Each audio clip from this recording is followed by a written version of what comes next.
got something else y'all want to present? Yes, Judge. State calls Sergeant Daniel Hayes. All right.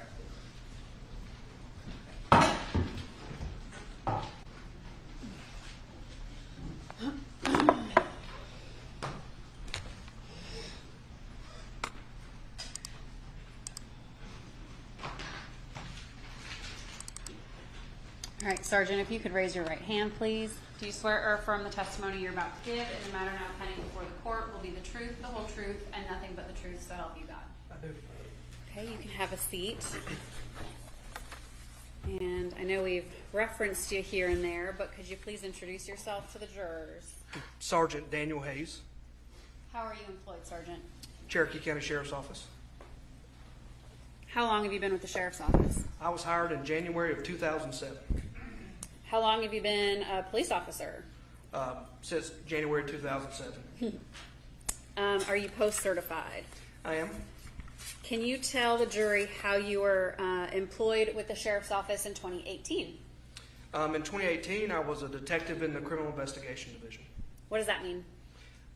We're assigned to follow up on cases that patrol, can't handle themselves. We heard about all of the units and how it was divided by Sergeant Kuykendall.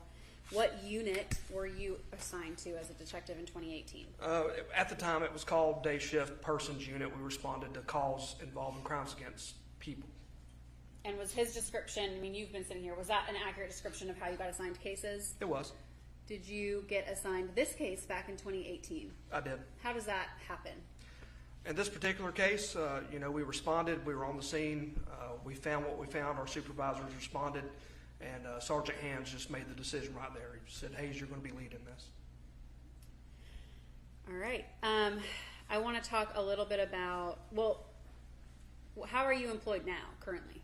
I'm still with the Cherokee Sheriff's Office. I'm a sergeant in uniform patrol at the Ball Ground Precinct. All right. I want to talk a little bit about the Farris family tree briefly. We've been sitting in court this morning listening to some calls, and there were references to several people. You can see this demonstrative, right? I can.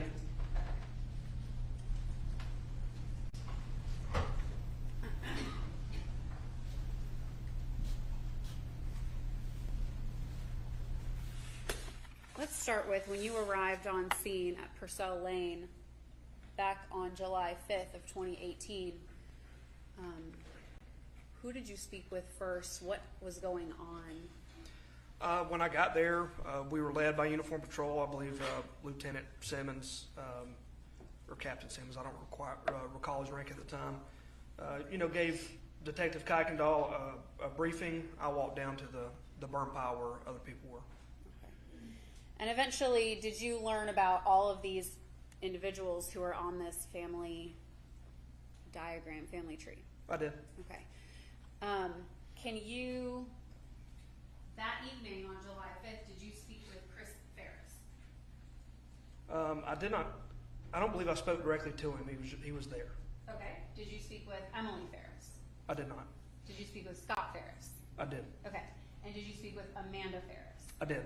All right. And did you eventually learn all of their partners? So Chris was married to Jenna. Correct. All right. And then Emily's husband, Chris Payne, did he show up with her that evening? He did. And then Chad Bruce, was he on scene that evening? Yes, I believe he was there at some point. And who was he to Amanda? At the time, I believe they were engaged to be married, fiancés.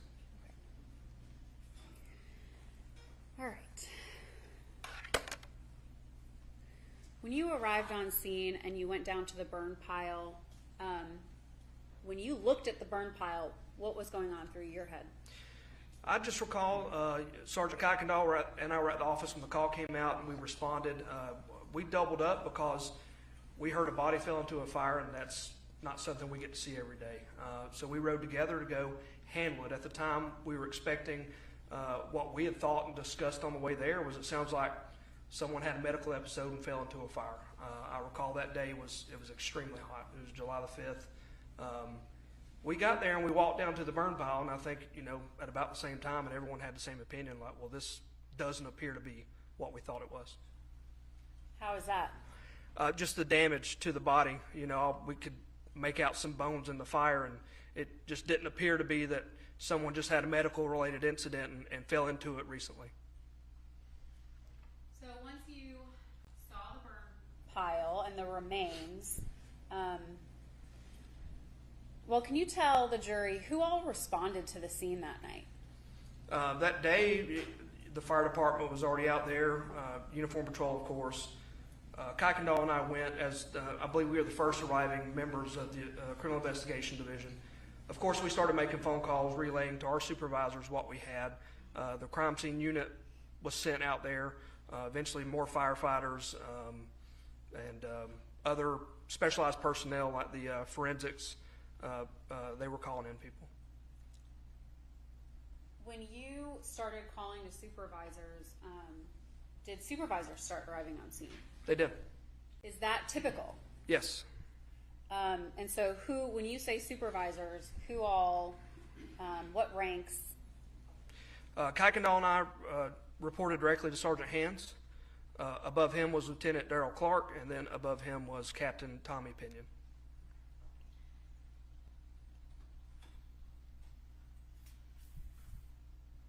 I want to talk about when you walked through and interviewed individuals on the, I guess, afternoon, evening of the 5th, the day that you responded to the scene. Who all did you speak with on scene? On scene, I first spoke with Melody Farris. How long did you speak with her for initially? It was around an hour, a little more. Okay. And we'll get into what she had said to you, but after you spoke to Melody Farris, who did you speak with next? I know after her, I spoke with Amanda and Emily. I don't recall exactly which one was next. I believe it was Amanda. Okay. And then how was Amanda's demeanor?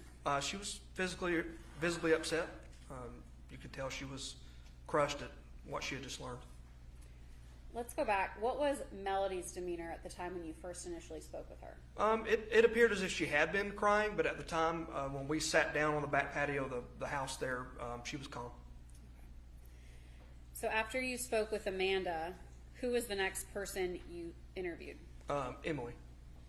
How was Emily? Emily had just driven in from out of town. You know, she was kind of confused as what was going on, was upset as well. At any point, did you get to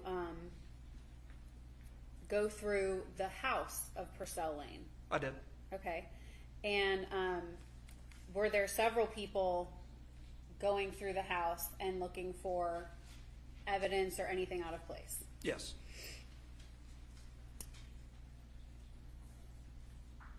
And tell the jury a little bit about how you were being communicated with about what was found, where it was found, and who it was found by.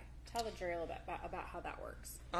In the initial stages of the investigation, I kind of, after I interviewed Melody, directly after more information had been found, I would be getting phone calls, text messages. People would be coming up to me in person and relaying information while I was on the scene. So while you were interviewing people, were you also receiving information? Yes, I was being interrupted during interviews. At times I'd have to step out of interviews to, answer when it's a sergeant or lieutenant call and they want an answer right then. So, after you spoke with Emily, who did you speak with next? I believe I interviewed Melody again. Okay. At some point when you were on scene, was there a projectile found in the basement of the home? Yes. And then at some point later that evening, was there a projectile found in Mr. Farris's remains? Yes. Okay. And at that point, how did your investigation shift or change, if it did at all? We responded, like I said, to what we thought was a natural death with a body that fell into a burn pile. When we got there, we had suspicion that was not the case. And then when we found projectiles in the basement and the bones of the body, it definitely changed the projection of the investigation that we had confirmed it was a homicide.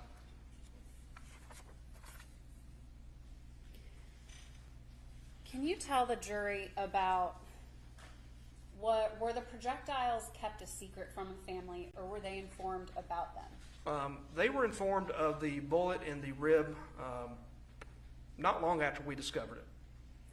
So when you say they, who's they? I know Melody and Scott were both told. How do you know that? I told Melody, and Sergeant Kuykendall, Detective Kuykendall at the time, told Scott. Okay. So they were aware on the 5th of a projectile found in Gary Farris's body. That's correct. Okay. At that time, the projectile, was it identified by caliber or anything like that? It was not. Okay.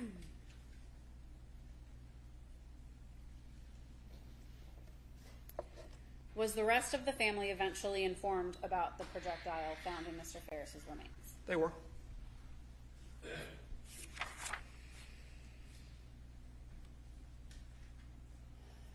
Eventually, you brought a couple of the family members back to the free home precinct. Can you tell the jury about that? Yeah, as you know, the scene progressed and we learned new information, I realized I needed to talk to people again. Again, it was hot, it was getting late. We were outside the whole time for the most part. So I determined I needed to speak with Ms. Farris and Scott Farris again.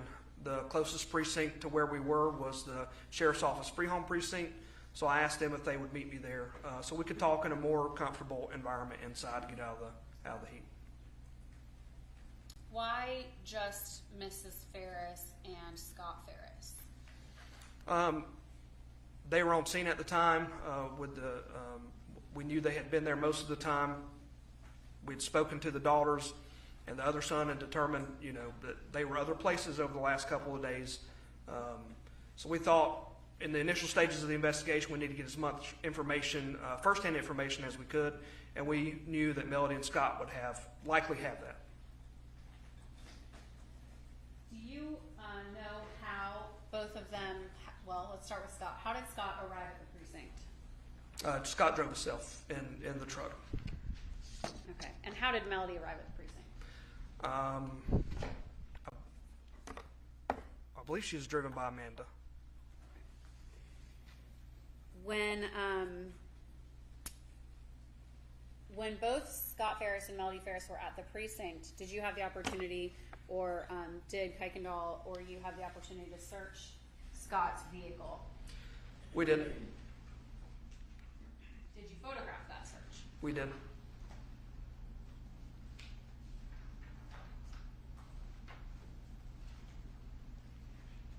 Your Honor, at this time, the state moves to tender into evidence statements exhibits 8 through 32. Pays 8 through 32. No objection. I admitted. All right, Sergeant, I'm going to hand you this stack of photos.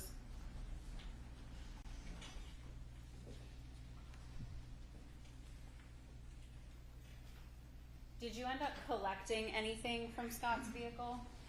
No, we didn't find anything of evidentiary value. Are those the photos from his vehicle?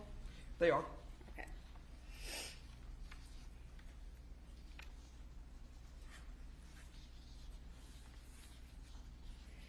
How long did you end up interviewing Melody and Scott that evening? We were there for several hours. How many is several? More than 2, less than 10? Both of them combined. It was more than 2.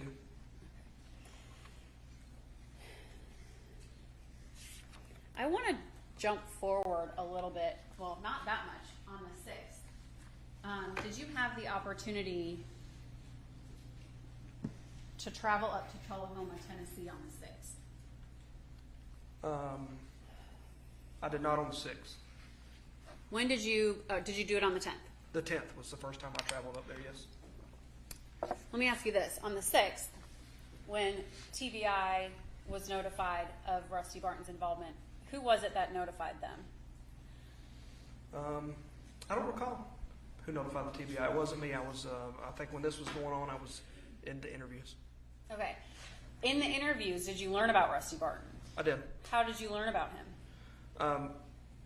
We had located a credit card. Someone had located a credit card on scene in Miss Farris's purse with the name of Roy Barton. So during my second interview with Melody, I asked about the name. And was he also brought up by other family members? Yes. So at some point, it's communicated to TBI to contact Rusty Barton. Yes. Is that fair? Okay. And then on the 10th, you had the opportunity to travel up to Tullahoma, Tennessee, I did. and interview him. Can you tell the jury a little bit about how it came to be that Mr. Barton recorded phone calls with Melody Farris? Initially, we gave him, we were up there, we came up with the idea. We went to an electronics store somewhere. Out of my pocket, I bought of course I was reimbursed, but I bought a little digital voice recorder. And, we kind of told him you can put the phone on speakerphone and click the recorder on and record you talking and her both. Eventually, after a couple of days went by, I learned of something that it is typically used in our narcotics investigations that I wasn't aware of. It's called Colio. It's a program that they use. So a couple of days, I think it was several days later, we called up there and offered that to Mr. Barton and his attorney, and he agreed. Tell the jury how Colio functioned. So Colio, it's not exactly an app like you could just go download on your phone. Basically, we have an administrative account, the sheriff's office. We send a link to Mr. Barton, and Mr. Barton accepts it, accepts the terms and conditions. It actually assigned a new phone number to his phone. So you could call his phone number that he already had, and his phone would ring. You could also call this other phone number, and his phone would ring, and that would be the recorded line. The Colio, the company, works with law enforcement. They have off-site data centers where all this data is stored. The sheriff's office, we intercept it live time. We also get access to the recordings, but we can't access the data center where they keep it, so it's secure, it's off-site, and they control all that. And Mr. Barton had his attorney present for these interviews. He did. Okay. And was his attorney was aware of him recording Mrs. Farris? Yes. Was he the main person that you communicated with? Bobby Carter, the attorney? Yes.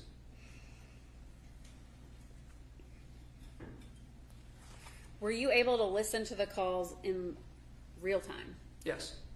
Did you listen to some of your calls in real time?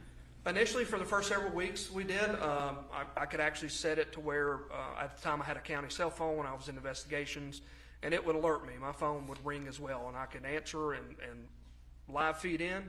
I could log into my account on the computer later and listen to the recorded phone calls.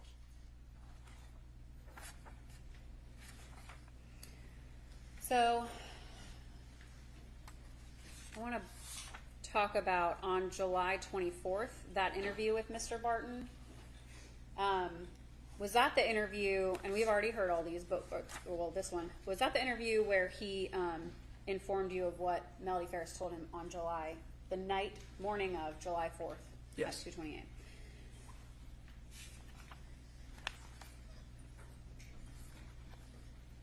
And the following interview, well, and so on the 26th, is that when you presented to them Colio? So 2 days later? Yes. Is that correct? Okay. Yeah.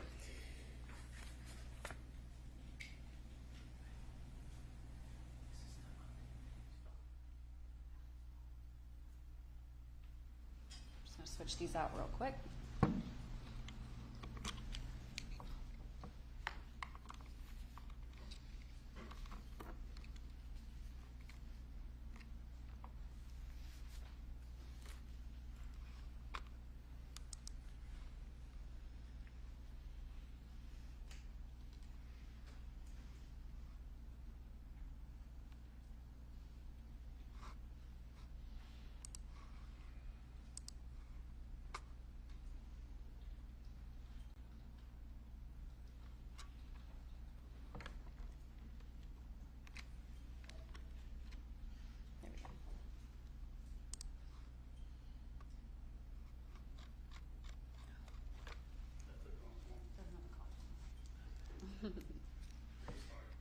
That's okay. I'm getting to it.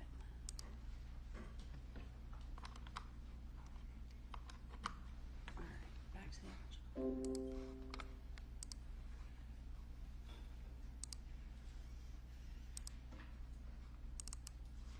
All right.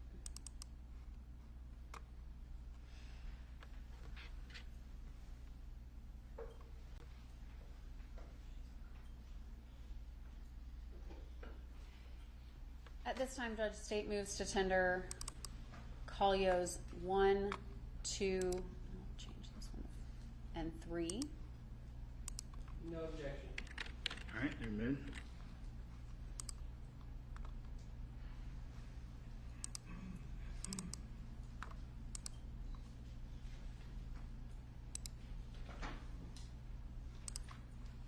All right.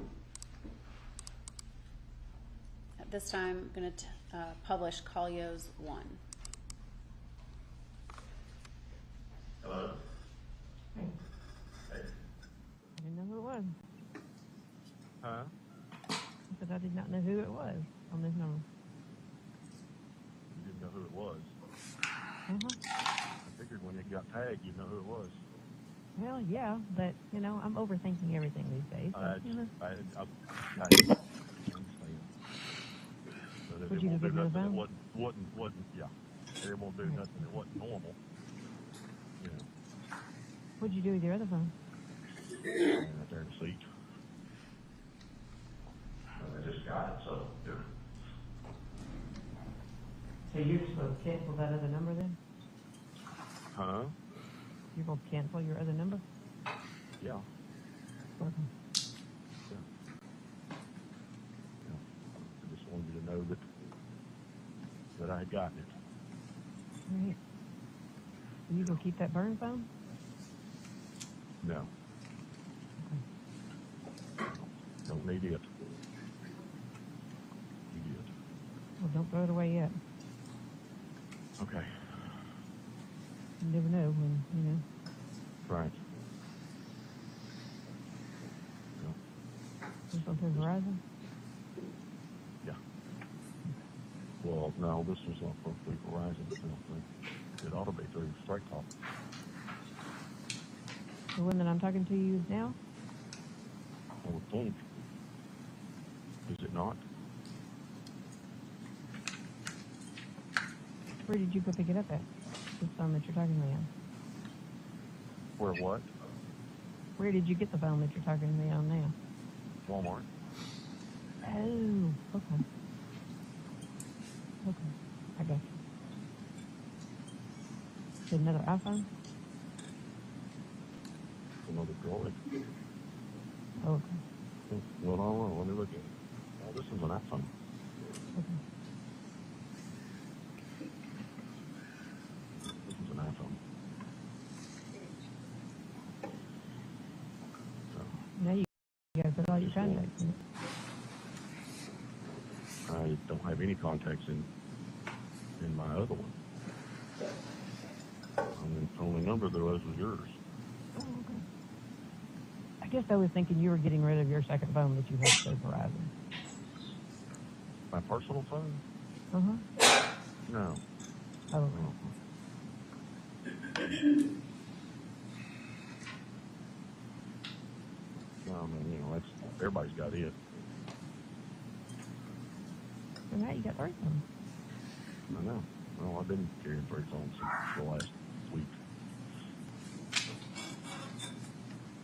I'm still trying to figure out, or they did, or they were bluffing that you had a 3rd phone.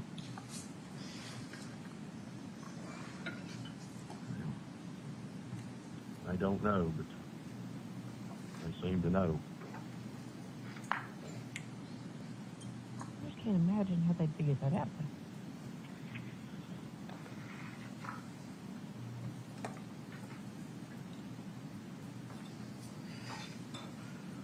I got no idea. Don't trust any of them. I can throw them. Well, I don't trust either one of them until I could, you know.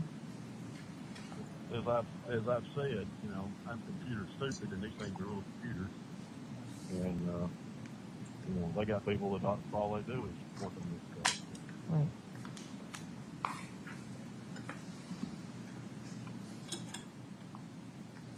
So I'm getting gas. I'm going to be the nice guy and mow Greg's yard. Aw. Now don't screw it up now. I know. I guess you heard Be from the first MJ. time have for you? me on a 0 time.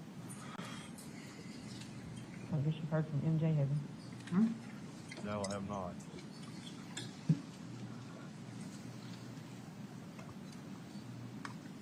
She was taking him over there to what, Creatures Great and Small or something like that. Where is that? To where? Creatures Great and Small? Oh, yeah. Yeah, she's been there before with one of the others.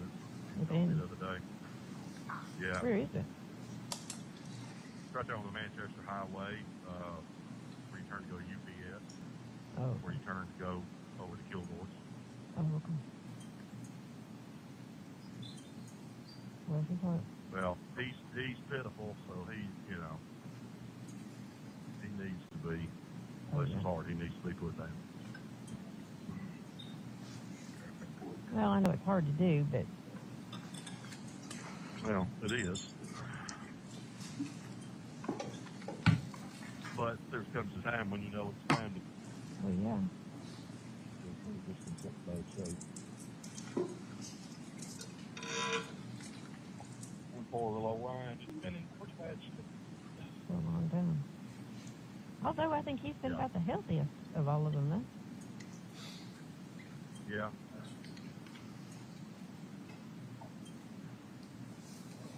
I got gas before the big tanker put gas in the underground tanks. And he always said, don't get gas when or after they put That's what I've gas always in the heard, tanks. because it stirs it up They or something. stir it up. Uh-huh.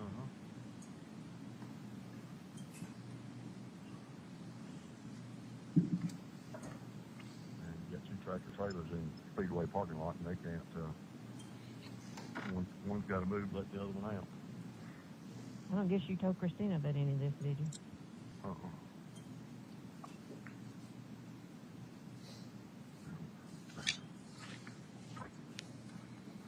How am I gonna get out of here? All right, let me douse this traffic and get back, see if I can do a little stress relief by mowing the yard. And I will catch you later. It's good. Felt good to put my hands on you. Huh? Felt good to put my hands on you. Yeah.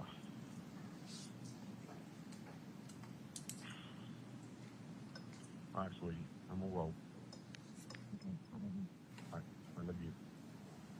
Talk to you later. Okay.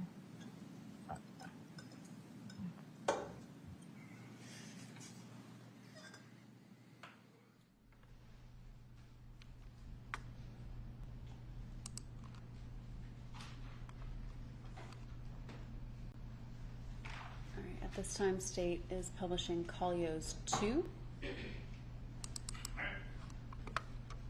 That's 6 minutes and 31 seconds. Hey. Sitting there in the bed eating it, and all of a sudden the basement door slammed. Oh, wow. So I sent him into text. I said, I'm going down the basement. I heard the door slam. I went down there, and his office door was standing wide open. Scott's not here.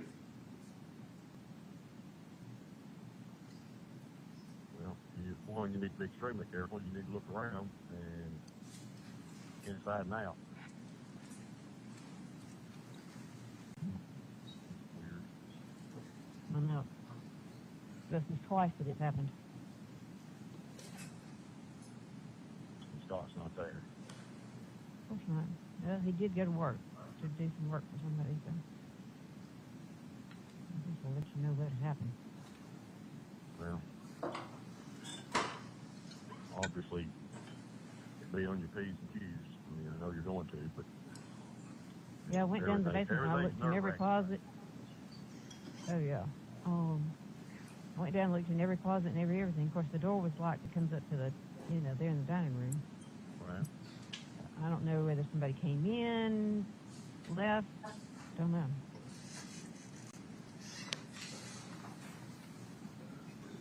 Super creepy though.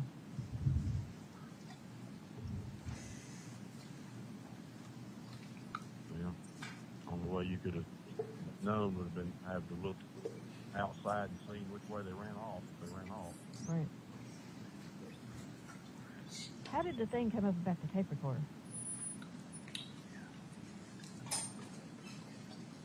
There's not a tape recorder. But there never was Oh, I a thought tape you- recorder. No. That's what you said. No, there's not one. No, yesterday when they said they wanted you to. There's Bobby. No, there's not one, and there's never been one. Okay. I don't know where you got that. Oh, I thought they said they had given you a tape recorder to record. No. No. I don't know where you got that. Okay.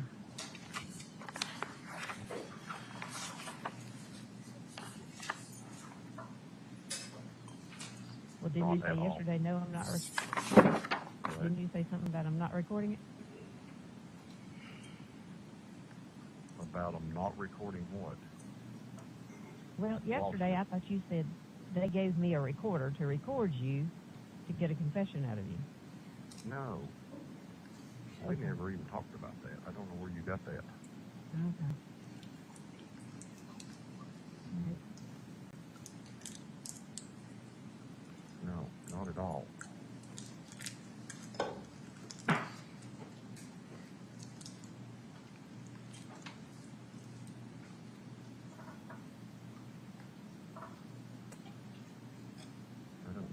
I don't know where that came from. Okay. That's what I thought you said. Is they had given you a tape recorder for you to. No. Okay. No.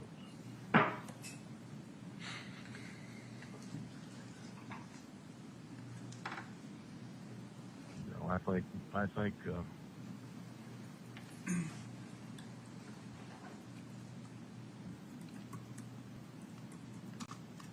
think you said that everything was probably tapped, but no, that was never talked about. Okay. You had said the other day that probably every phone was tapped. That's why you would change phones again. And I figured that's what I needed to do. Because they seem to get all the numbers.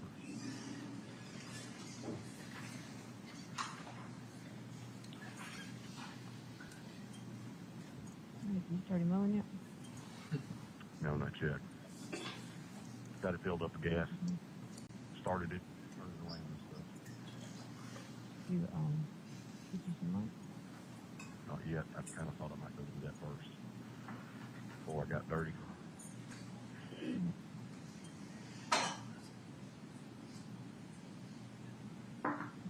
Glad I don't have to live like this anymore. Huh? I'm so glad I don't have to live like this anymore. Still are.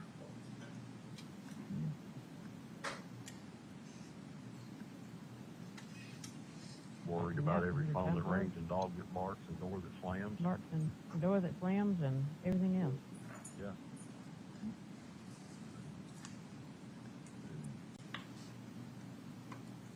You know, can't remember nothing and don't No. know. That's just it. And your mind goes 1,000 directions. 1,000 different directions. And then you're wondering what's real and what ain't real.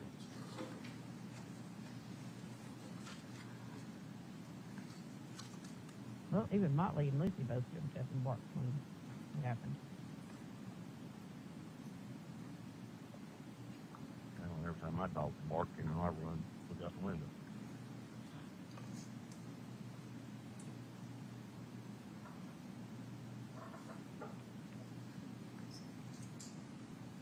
So, all right. Well, I'm going to grab me a bite to eat and then mow grass. Right? You okay?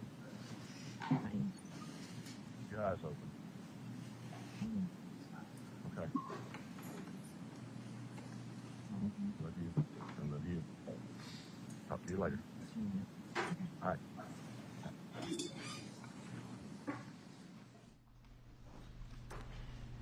Sergeant Hayes, at some point,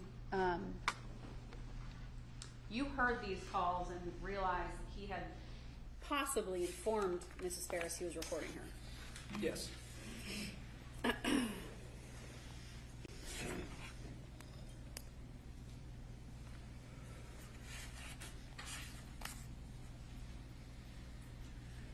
When you initially confronted Mr. Barton with that information, was he truthful about it? No, He eventually did tell you, yes, I told her. he didn't. At this time, the state's going to publish Collio 3. Same date, it was July 26th, 2018. 27 minutes and 54 seconds. Hey, sorry, I didn't. Working on Walmart. Trying to get Jimmy down at Walmart. Working. Why would Martha Jane call and tell me to be careful what I said to you? No.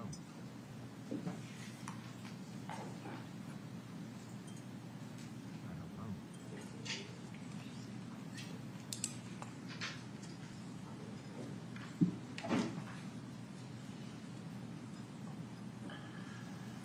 You're really confusing me on all this. What's going on? Well, I don't know. That's what I was asking you. She just called and said that you had just left there.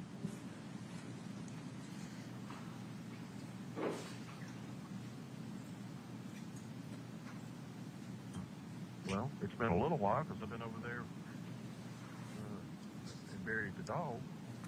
That's been a little Yeah, while. she said that. Well, she said you just left, and she said you need to be really careful what you say to him.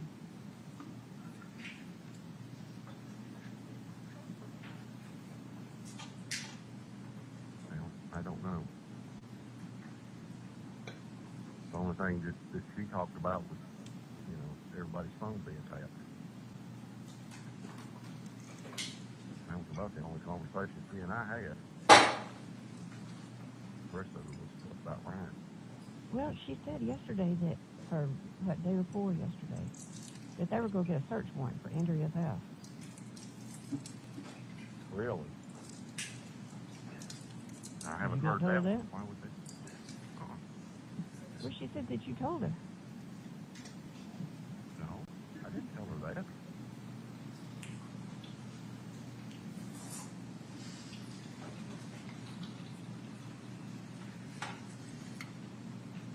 I don't know where she's coming up with this, because I didn't tell her that. They didn't tell me that. Why would they do that? I don't know. That was one of the phone calls that she said that you had come by over there and told them that they were getting a search warrant to search your vehicle in Andrea's house. There has never been any talk about a search warrant for anything.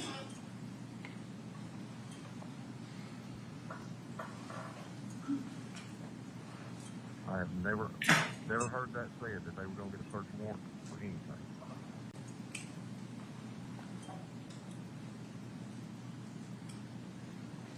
Well, when I talked to you and you said that you had walked out of there and the attorney was trying to talk them down because they were going to arrest you on the spot. What happened? I don't know, because Bobby talked to them without me. But he told me that they were going to arrest me. Oh, Bobby did. Yeah.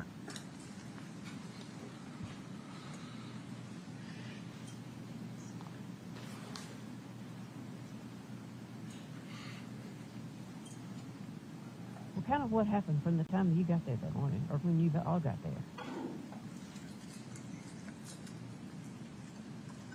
I told you it was the same bunch of questions over and over and over about,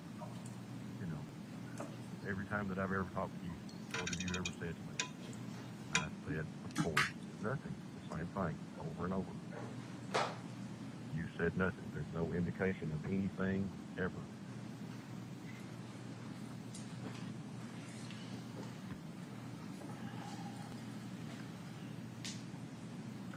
Well, I mean, I guess I've been sitting here running through my head over and over and over again. I know Well, that I you don't said doubt that at all. Because who's not? What? I am, she is, we all are. right. I could have sworn that you said that they had given you a recorder. No, I did not. I don't know where you're coming up with this, but just I listen. thought that that's what you said. No, just listen. Just listen to me. Okay. We're all to the point we can't breathe. Sure. We're all scared to death. This thing happened. And what happened? Scott and Chris are yelling and, pointing at you. And what's the first thing that happens to me? I get a knock on the door Friday night, TBI. And then 2-3 days later, I got TBI and then I got the Georgia people again. So, are our assholes posted up? Yeah, and I don't know why. But somebody, they're looking at every angle of everybody. And like Bobby said, when there's a husband and a wife and one of them gets killed, generally speaking, the other one is the first one that they look at. Right. And the second one is anybody else that they had anything to do with. So that, they said that's 1 and 2. And that's the way that works. And he said then from that point, you just start interviewing everybody and asking them again and again and again. And they ask you the same thing from 6 different directions. But they started, then it's a process of elimination. This is who we think it is. Okay, it ain't that one. Okay, maybe it's somebody else. And you start looking in another direction. And that's what they're doing. So they're just, taking their time, checking the boxes, asking the questions, trying to put the puzzle together, the chess game together, and figure it out. And that's what they're doing.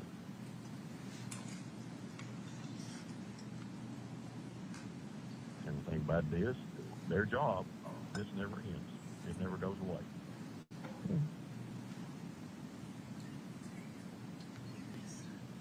So they want to find somebody to put in jail. That's their job.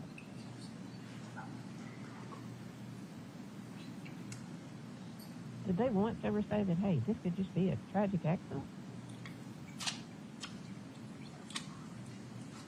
No. I brought it up, but they didn't buy it. They just, and that's what Martha had said too. And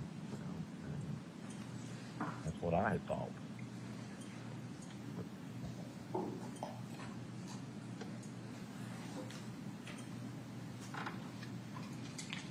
I just thought it was weird that she called and told me that right after you left. It's been a while because I've been gone for a while.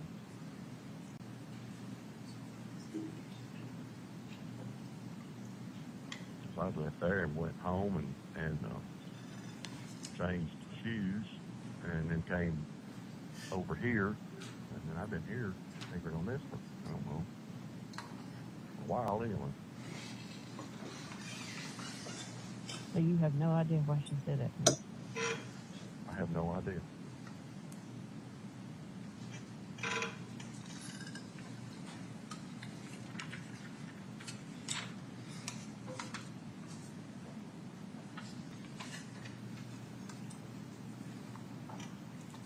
I don't know. Maybe she don't want me and you talking. Or maybe she don't want you talking to me. Maybe that's a better way to put it.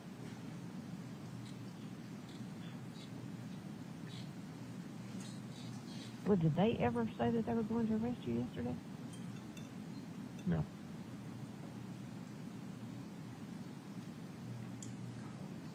That was 2 days ago, but no. Well,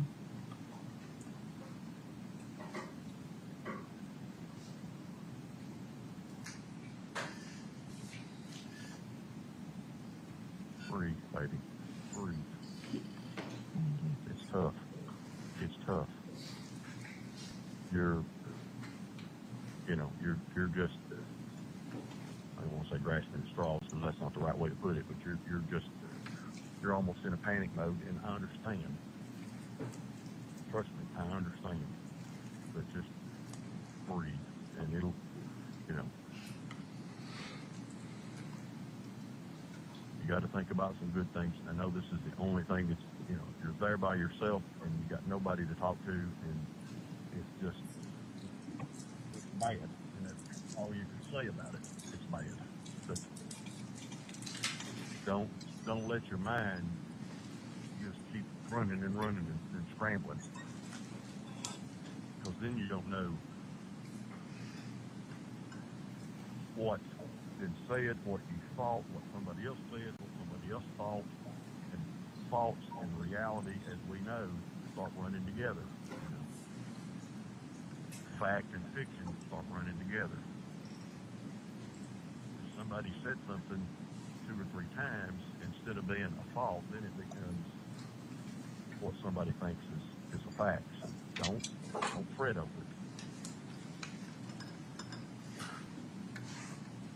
I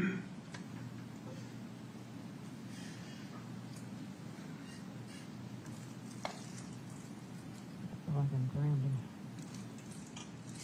I'm sure.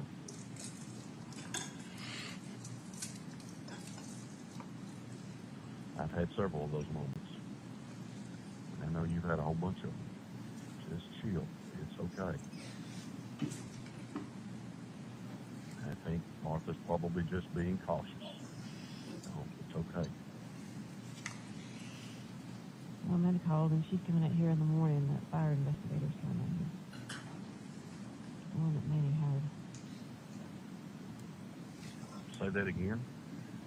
The fire investigator that Manny has hired is coming out here in the morning. Amanda's Okay. I didn't hear that. I just heard fire. I didn't hear investigator.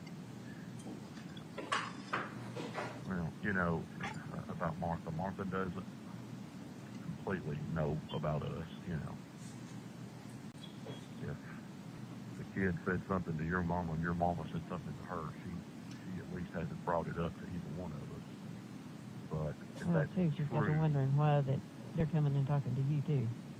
exactly. So if that's true, then that makes complete total sense. That's what she's thinking about. You know. So she's going. Well, what did she tell you when you went over there the other day? About what? About me what line of thought about me are you on? leaving. About me leaving. Oh, Tuesday. Mm-hmm. She said that she had talked to Emily and Amanda, and they had talked to your attorney because they thought you had ran.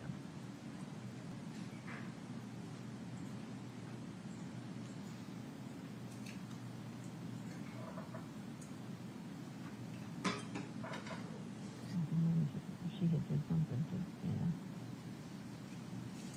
That's what she said.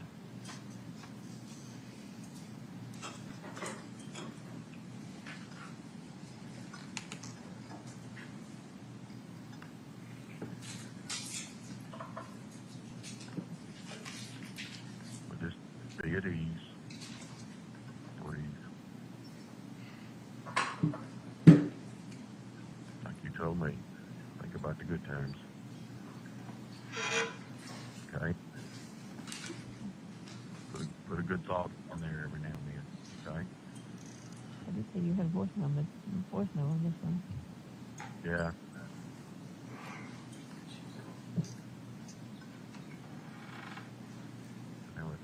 It prompted me to, so I decided to do it. Kind of thought that way you would at least know that it was me too.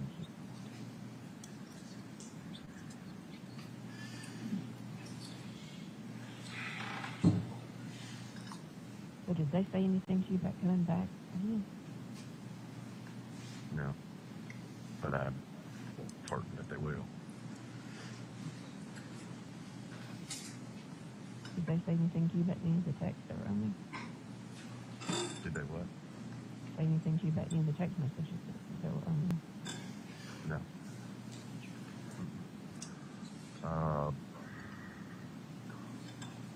What was I going to say?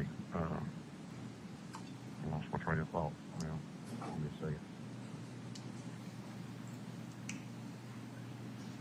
Trying to think what they had said, but no, they didn't say nothing about anything. I apologize for all the personal talking that we did about fucking, and they said, don't worry about it, we don't pay no attention to that. That's all that was said, so that's good. Proud that didn't bother, there's plenty of it.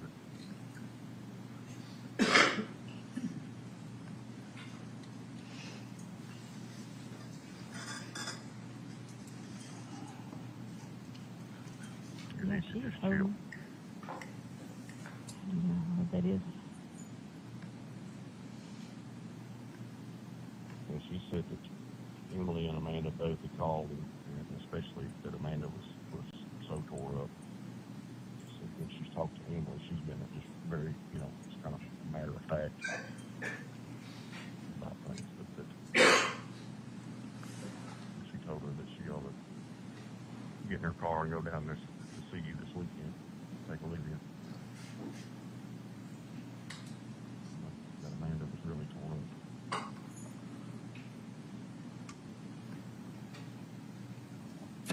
Well, Amanda wanted to stay here last night. She said, I'll stay here with you and let you know. And I said, no, go home, it's fine.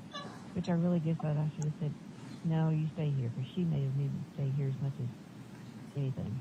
Yep. You might have helped her. Been as much help to her as it would have been to you.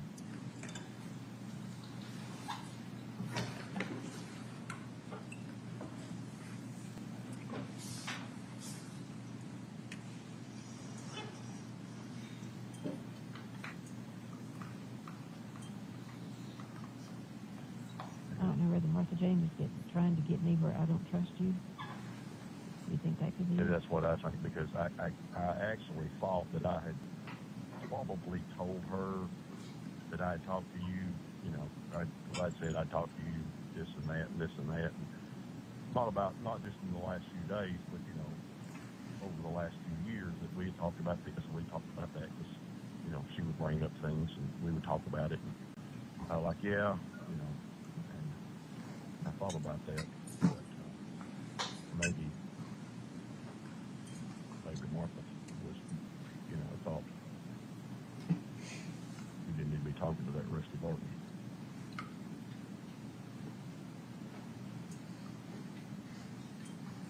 Because I can see that, can't you?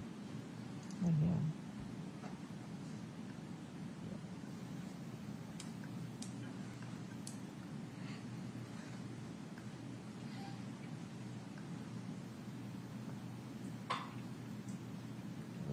That'd be just exactly what her and your mama both would say. Mm-hmm.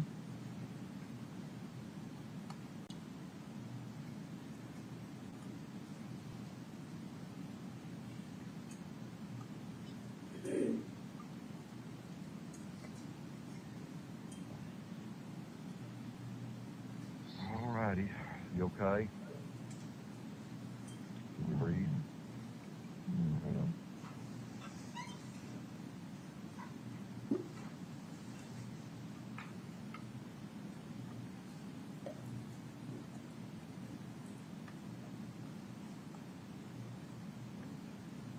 I know, I keep thinking that the only reason they keep coming and talking to you is because they don't have anything else. Right.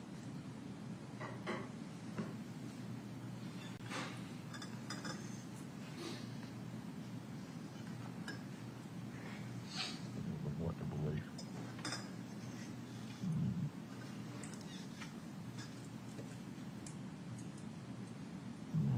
I wonder if Miss Jane is really just not wanting me to trust you.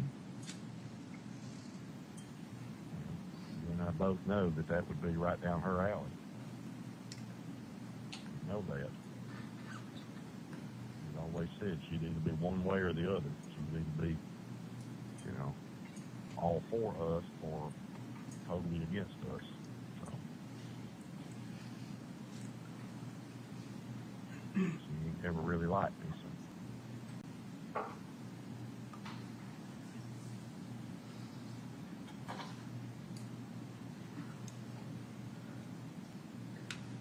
About Tuesday, I thought I It's would handy come when you unglued.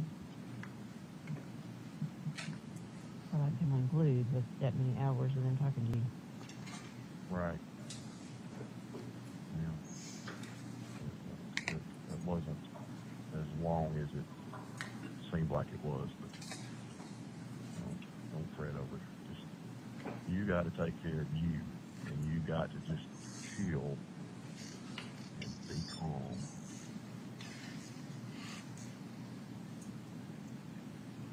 So we can think about good things and where we've been and what we want to do. Okay. Can you do that a little bit? Can you try? Okay. A little bit. Did you go eat? No. Been working on lawnmower. What's wrong with the lawnmower?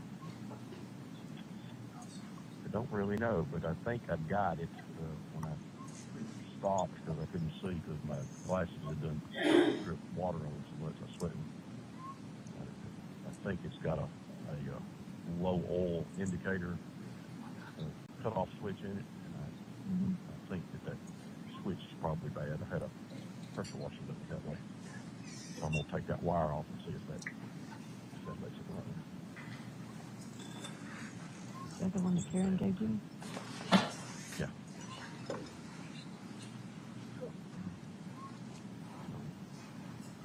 I'm going to do that and see if I can't make it work. I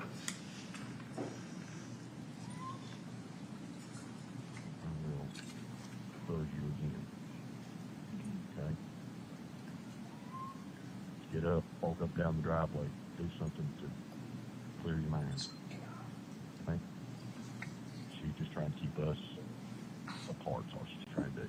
I guarantee, just like you said, that the kids had said something to your mama, and your mama had said something to her, and she thinks, she thinks that there's something going on between us, and she don't want you talking to her.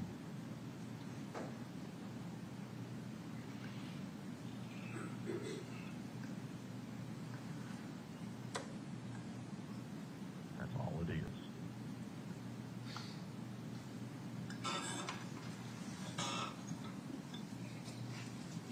I just won't say that I talked to you. It'll be fine. And don't tell her you talked to me. Okay? I get it. True. Huh? True. Yeah. And I just, here all of a sudden now, I've been to check on her because of all this over the last week, and just to see how she's doing, because I knew she'd be tore up too. And, it's now after a few days, now she's taking it, but you need to be careful what you say to him. Well, she don't want you telling me anything, but she don't want you talking to me, is what it is. But we'll just stop telling her anything. I'll just quit, let know like I stopped to you. All right?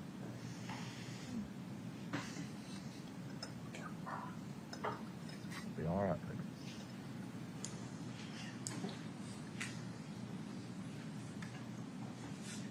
I love you.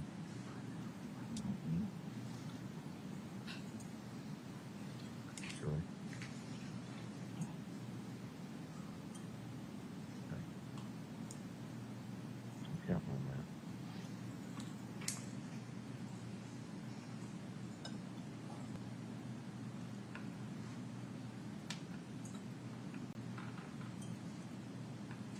See you.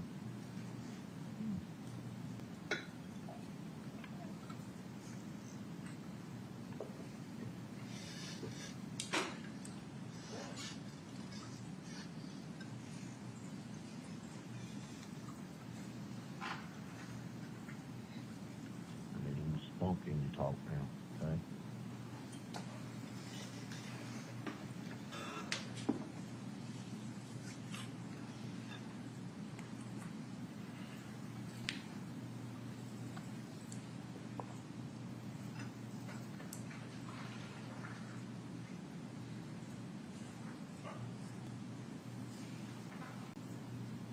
Let her get in between us. Sure.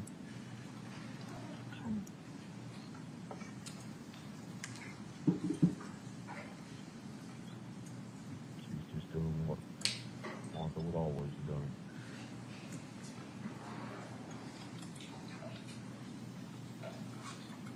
Oh, I mean, that was the thing. She said you had come out there and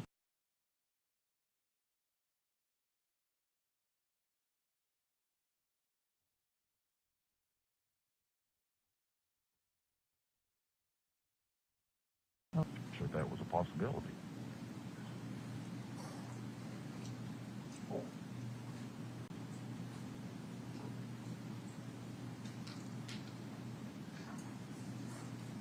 And I tell them all the time, I didn't do nothing, and I don't know nothing, you know.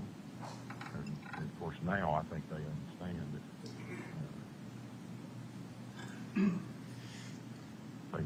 they know where I was that week, you know.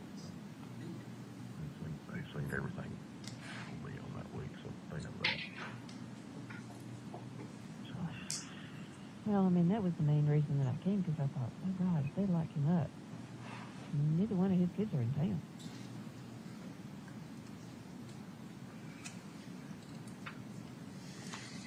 no, but I bet it wouldn't take them long to come back, would it? Hey, Andrew's in Hilton Head.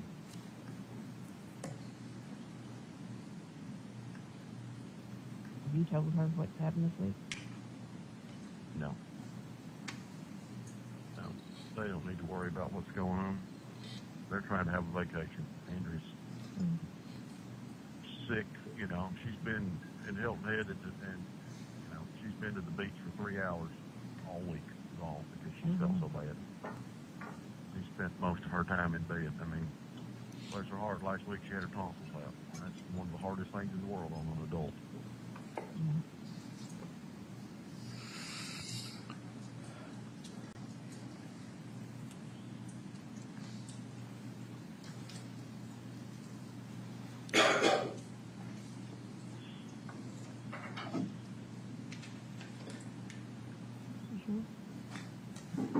Yep. Very sure. You sure? I'll get there. Good.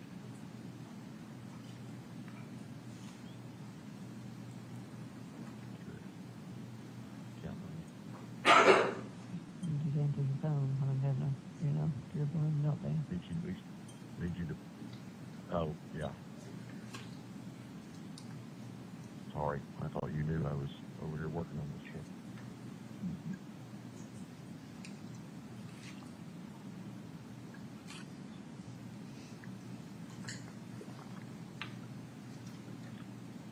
All right, babe, let me get this done before it's too much past dark. Get all this yard done. All right. I'll see you later. Okay. Bye, baby. I love you. All right. Don't forget that.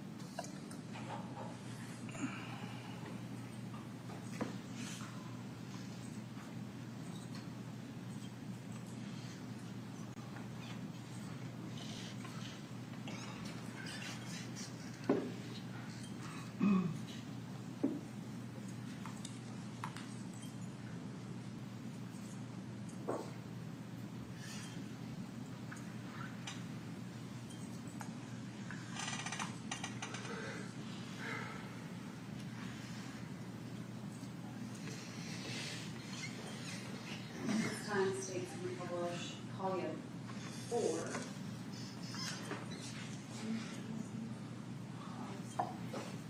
No objection. Statements to admit Collier 4, 5, and 6. All right. And this next one, Joe, will probably take us to break. Okay. This is on the 2nd, 2018. Oh, actually. Oh.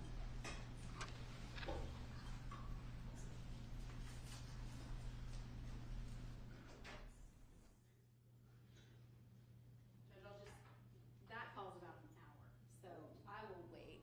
I think that the recordings are good for today. Is there one that's like, They wouldn't make a ton of sense out of order, but we can do some testimony, Judge. okay. So we'll wait to play those till tomorrow. I think recordings have Or at least wait till our 3:30 break. But go ahead. Okay, Sergeant. So you were hearing some of these live as they were happening. That's correct. Okay. specifically the ones where Mr. Barton tells Mrs. Farris about the recording. Yes. Okay. I want to talk a little bit about your interviews with Mr. Barton. At any point, because we've already talked to Sergeant Pope, we've heard from him, but I want to get your perspective on those interviews. At any point, did you threaten to harm Mr. Barton? No. At any point, did you brandish a weapon? No. At any point, did you, set handcuffs down on the table? No.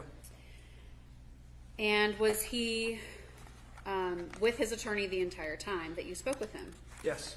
And at times, did you even speak with just the attorney, We did. Bobby Carter? That's correct.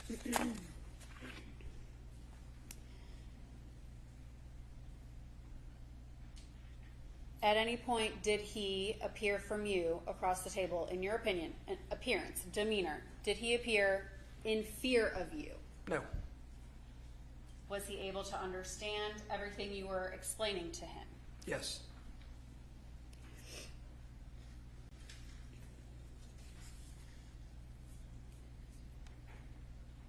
How long did Mr. Barton, how long were the Collios left on his phone?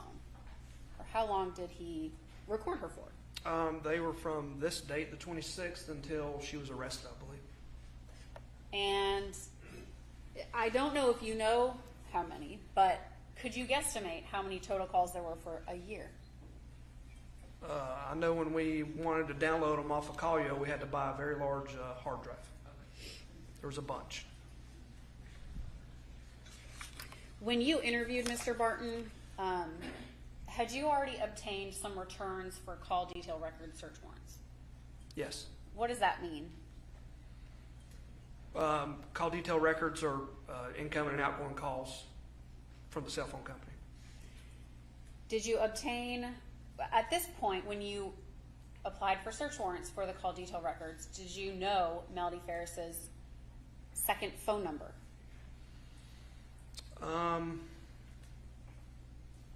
At some point during the interviews with other detectives we're doing, we were given a second phone number from Miss Farris. I believe it was Terry Braswell provided at some point. And Miss Cooper, Sherry Cooper? Yes. And did you obtain cell phone records for that phone number? That's correct. And when you spoke to Mr. Barton, did you confront him with times and lengths of certain phone calls? We did. And the frequency at which they speak? Yes. And is that what triggered him to sort of tell you about the nature of that call on the morning of July 4th at 2:20 a.m.? I think that was part of it, yes.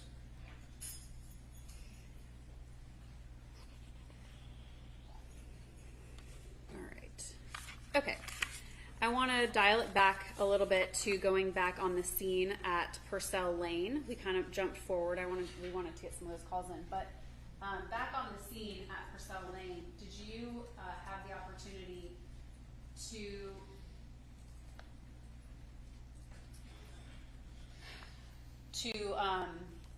search the home and look for evidence within the home? I did at times, yes. Did you search the bedroom? I did. And when I say the bedroom, Melody's bedroom. Yes. Did you go through items in her closet? Yes. I'm going to pull up what's already been admitted. Did you locate some shoes? I did. Tell the jury about that. The search on the house was kind of winding down. I had been off-site either doing interviews. At some point, I had gone home and caught a few hours of sleep and came back. I was told that the search was winding down, so I wanted to do kind of a final walkthrough through the house. Since I was the lead detective, just to put eyes on everything and see if I saw anything out of place or something I wanted to see with my own eyes. I remember going into the study, the area they called the study, and the books just they looked very in order. So I thought, well, one thing we're missing is a gun. So I started moving books around, just double checking to make sure. I ended up in the master bedroom, looking around in there. That's when I ended up in this master bedroom closet. Again, the whole house was very organized, and just out of my own curiosity, I started checking things just to make sure that we didn't miss anything. I'm showing you what's been previously admitted as Shaw 178. What is this? It's a shirt that I located in the dirty clothes hamper. And what about this shirt made you want to look at it closer? What appears to be bloodstains, and bottom left of the photo would be there, look like soot from a fire. So did you point crime scene to this t-shirt? I did. All right, and I want to talk about, it's already been previously admitted as, Shaw 191. What are we looking at here? That's a pair of shoes. And did you locate these shoes? I did. What made you want to tell crime scene about this pair of shoes? I recall wearing leather gloves, or not leather, I'm sorry, nitrile gloves, like doctors wear. That's what we use when we're searching stuff. These shoes just felt cold to me. Ended up they were wet, like they had been recently laundered. And I want to pull up Shaw 206. What about this pair of shoes? I noticed when I picked these up, there was blood on the bottom of them. Suspected blood at first? Correct. Okay. What appeared to be blood. And then it was tested later, confirmed to be blood? Yes. And in Shaw 209, is that the spot that you noticed? That's it.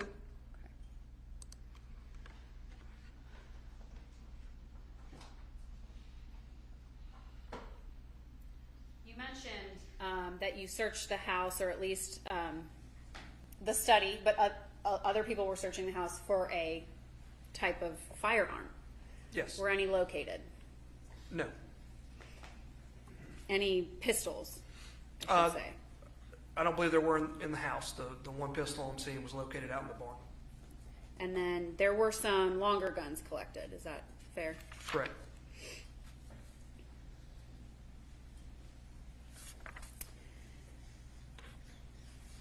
I mentioned that you had obtained call detail records for some phones. Talk about some of the other digital evidence that you obtained in this case through search warrants and other consent means, such as like Google or DVR or anything like that.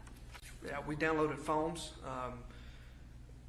From the house, we collected a DVR, a digital video recorder, I think is what DVR stands for. But basically, it was the hard drive for the home surveillance system. We had been told that the surveillance system had been damaged in the fire and hadn't worked for quite some time, but we took the DVR anyway just to make sure there wasn't anything else on it. We discovered that through Google, you could request geofence records.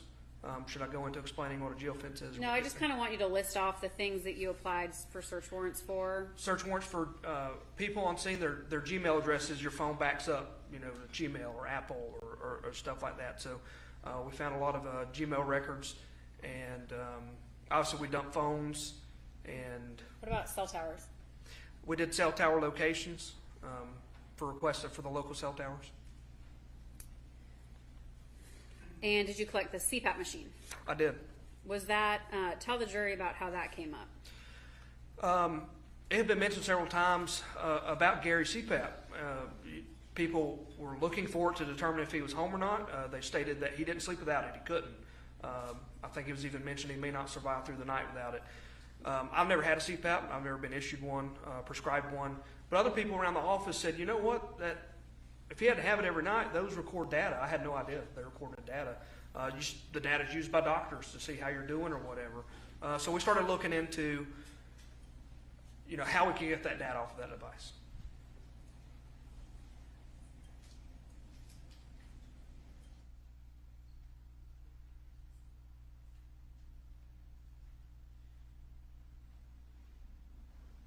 Your Honor, at this time, the state moves to tender Hayes 58, which is the raw CPAP data. Any objection? No objection. All right, let's move. Well, let me look at it for a second. I think it's just the raw data. It is raw data. It's a lot. Okay. And at some point, the data was extracted out of that CPAP machine. It was? Based on I'll allow it for purposes of showing that it was being used when it says it was being used, not for any medical information. I don't think there, yeah, otherwise. I don't think there is any. Yeah, well, I mean, that's just a bunch of numbers, so I don't know what it is. Okay. And when you were with Rusty Barton, did he give you his phone to extract? He did.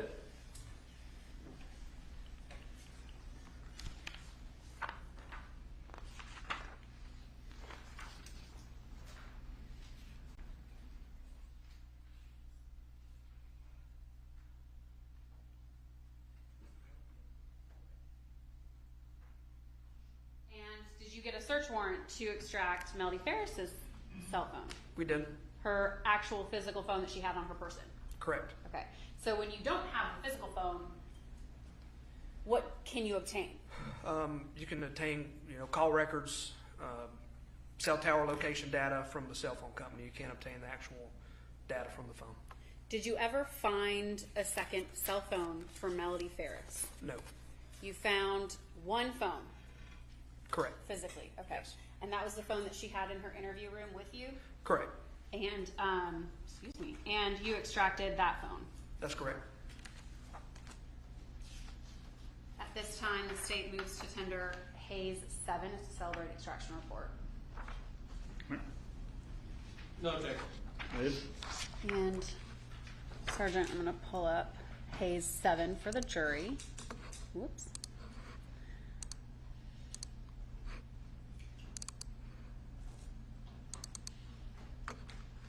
Okay. I'm scrolling to page 2. All right. And I'm going to show you up here, what is the title of this section of the report? Notes 2. Okay. And what is the date that this note, the created date under time? March 31st, 2014 at 6:47 and 18 seconds p.m. What is the content of the note? Crown XO.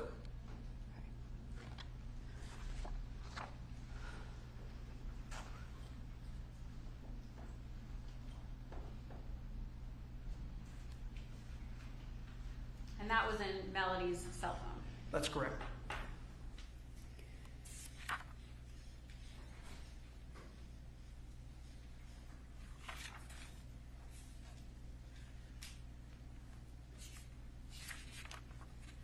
Going into Ms. Farris's interviews, what were some topics that you knew you wanted to talk to her about?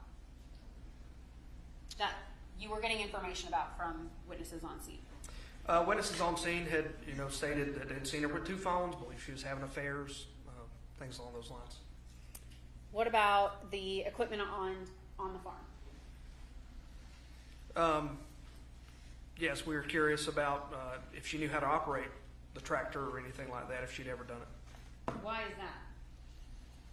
that? We determined through different sources that Gary was a large man. And we were trying to determine if, what means were available on the farm to get him onto the burn pile, if that's how he got onto the burn pile. What about placement of a tractor, parking of the tractor? Yeah, we were told by multiple sources that the tractor was in a spot that was strange. It shouldn't have been parked there. And that was from multiple witnesses? I believe so.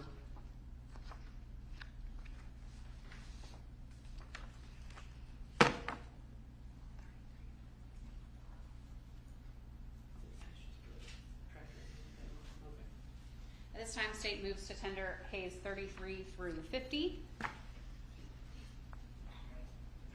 No objection. They're admitted. I'm going to hand you, Sergeant, these photos of the tractor. Of the equipment. I guess it's both the tractor and the 4x4. I'm going to go through them with you.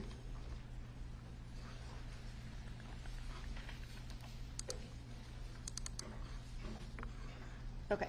We're looking at Hayes 33. What is it that we're looking at in Hayes 33?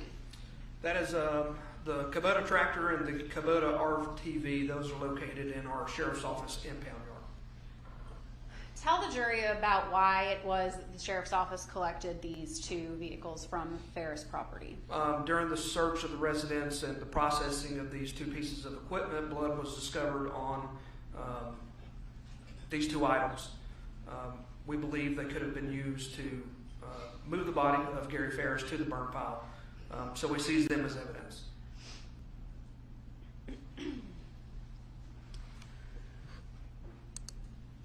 What are we looking at here in Hayes 34? This was the start of my modeling career. I got to demonstrate because I am approximately 5'6", which is what it says on my driver's license. Some people say I'm shorter than that. This was to show that the seat was in the rearmost position. This is as far back as the seat would go, and I can reach the pedals and all the controls on the tractor. And we're just kind of scrolling through this. Hayes 35, Hayes 36. Is this the other? Are these the other pedals on the other side? Yes, So it would be the right side. that's correct. And are these the pedals that make it essentially go forward and backwards? Yeah, that's the C-shaped pedal, I believe. So my heel would have been on the back and the toe of my foot on the front.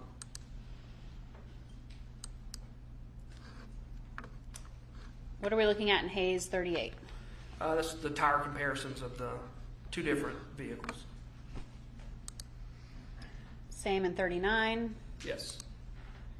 What are we looking at in Hayes 40? Measured the width of the bed of the Kubota RTV.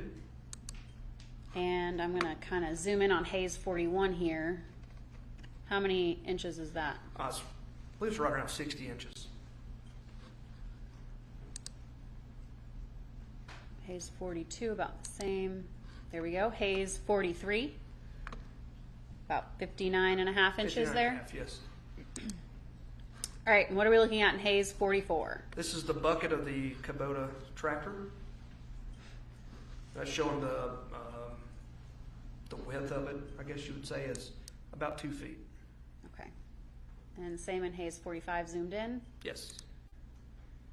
Hayes 46 This would be the length of the bucket.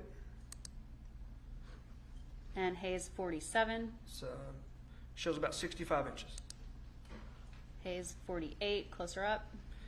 About 65 and a half inches, yes. All right. What's Hayes 49? It's just an overview. Looks like standing from the back of the tractor, looking down on the controls. God bless you. Okay, and Hayes 50, is that C-shaped pedal? It is. Okay. Whoop. All right.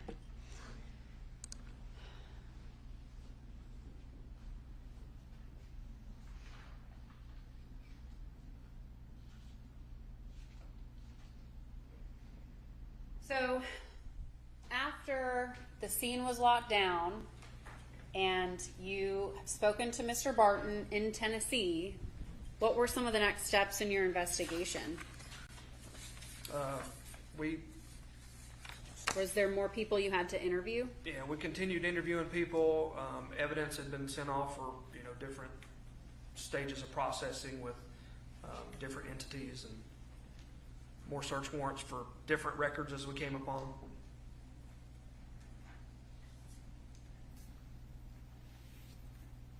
Judge, I think this might be a good time to take a break. Okay. All right, we'll take 10, and then y'all can either queue up that other thing for the hour. All right, y'all step out.